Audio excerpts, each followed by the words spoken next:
ሁላችንም ትልቅ ህልሞች አሉን፣ ግን ለምን ጥቂት ሰዎች ብቻ ያሳካሉ? ልዩነቱ ግብን የመውጣትና ሳይንስ በማወቅና ባለማወቅ ነው።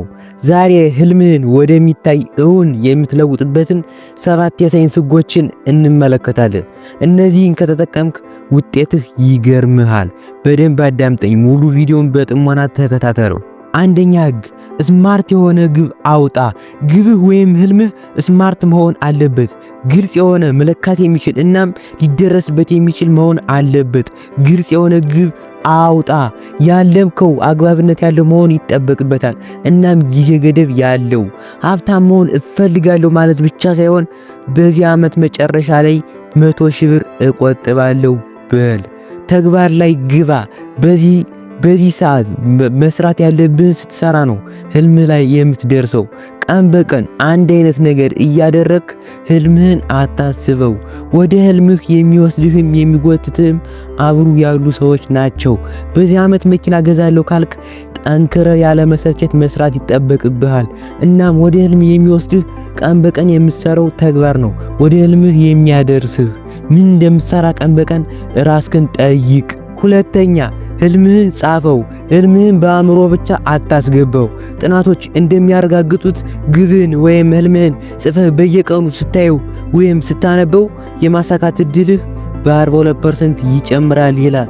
ጻፈው፣ ለጥፈውና በየቀኑ አንብበው። በየቀኑ ያንን እያየ ተግባር ላይ ግባ። የጻፍከውን ለወራት ወይም ለዓመታት ስታደርገው የምትቀየርበት ፍጥነት አስገራሚ ይሆናል። የህልምህን ጻፈው። የምታደርገው የየዕለት ስራን ጻፍና በየቀኑ አድርገው። ሶስተኛ፣ የኋላ መመለስ ህግ። ትልቁ ግብህን የመጨረሻው ቦታ አድርገህ አስብ። ትልቁ ግብህን ወደ ትናንሽ ዕለታዊ ተግባር ከፋፍለው። በየቀኑ ምን ማድረግ እንዳለብህ ስታውቅ ጉዞ ወይም ህልምህን ማሳካቱ ቀላል ይሆንላል። ወደዚያ ግብህ እንድትደርስ የሚያደርጉህን ከፋፍለህ በየዕለቱ ተግብራቸው። ይዛኔ ያሰብከው እንደሚሳካ 100% እርግጠኛ ነኝ። ሳትሰንፍ ለነገ ሳትል የየቀኑ መስራትን ስትጀምር በራስህ ትኮራለህ። ጊዜን ከፋፍለህ ተጠቀም። ምን ማድረግ እንዳለብህ በየቀኑ እስብ። በየቀኑ አንድ አይነት ነገር አታድርግ። በየቀኑ ሰፈር ቁጭ ማለት ይብቃ። በየቀኑ ወደ ህልም የሚያደርሱ ነገሮችን ማድረግ ይኖርባል። ለነገ ሳትል፣ ለዛሬ ሳትል፣ ለኋላ ሳትል፣ ለዚህን ሰዓት ሳትል በየቀኑ በየሰዓታቱ መስራት ባለብህ ሰዓት ስትጀምር ከወራት ከዓመታት በኋላ ራስህን ታመሰግነዋለህ። ጠንክረህ ስራ። ትልቁ ስራህን ከፋፍለህ በጊዜው ስራ። አራተኛ፣ ህልምህን አታውራ። ህልምህን ስትናገር አይሳካልህም። በአብዛኛው ከጎን ያሉ ሰዎች ስለ ህልም ስትነግራቸው የሚሉህ ተው፣ አይሆንልህም፣ አታሳካውም፣ አርፈት ተቀመጥ ነው የሚሉህ። እና ህልምህን አታውራ። ለቤተሰብ ለጓደኛ አትናገር። ዝም ብለህ በዝምታ ተለወጥ። ለሰዎች ስትናገር ወይም ለጓደኛ ስታወራ ሙድ ይዙብሃል። ከማበረታታት ይልቅ ይስቁብሃል እና ተስፋ እንድትቆርጥ ያደርጉሃል። ስለዚህ እቅድክን ህልምህን ለሰዎች አታውራ። ከጎን ያሉ ሰዎች በርታ፣ ጎበዝ ነው የሚሉ ወይስ ይስቁብሃል? ይሄን አታረገውም፣ አትችለውም፣ ለምንድነው የምታረግ ይሉሃል። ስለዚህ ህልምህን ለሰው መናገር አይጠበቅብህም። ህልምህን ለራስ ብቻ ንገረው። ህልምህን በጸጥታ አሳካው። አምስተኛ፣ የእየለት ልማድ። ትልቅ ስኬት የሚመጣው በትናንሽ ዕለታዊ ድርጊት ድምር ነው። ግብን የሚያሳኩ የሚችሉት አነስተኛ ልማዶችን ፍጠር። ለምሳሌ መጽሐፍ ማንበብ፣ ስፖርት መስራት አንተን ወደ ስኬት የሚወስዱህን የእየለት ስራ ነው። ያንተን ህይወትም ሊያበላሽብህም ሊቀይረውም የሚችለው የእየለት ስራ ነው። በየቀኑ የምታደርገው ነገር ነው ህይወትን ለስተመጨረሻው ሊያስተካክልም ሊያበላሽም የሚችል። አንተ ማሳደድ ወይም በየቀኑ መተግበር ያለብህ ግብህ የሚያስፈልገው ልማድ ነው። በየቀኑ ለግብህ ዋጋ መክፈል ያስፈልጋል። በየቀኑ ስራ።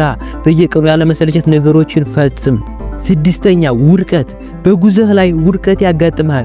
ስህተት ሲያጋጥምህ ተስፋ ከመቁረጥ ይልቅ ከስህተትህ የመማሪያ እድል ይሁንህ። ችግር ሲያጋጥምህ ተስፋ ሳትቆርጥ ጠንክረህ እለፈው። ይህንን ነገር ማመን አለብህ። ሁልጊዜ ጥሩ ነገር ልታረግ ስትል፣ ራስህን ልቀይር ስትል ችግር ያጋጥምሃል። ያኔ በርትተህ እለፈው።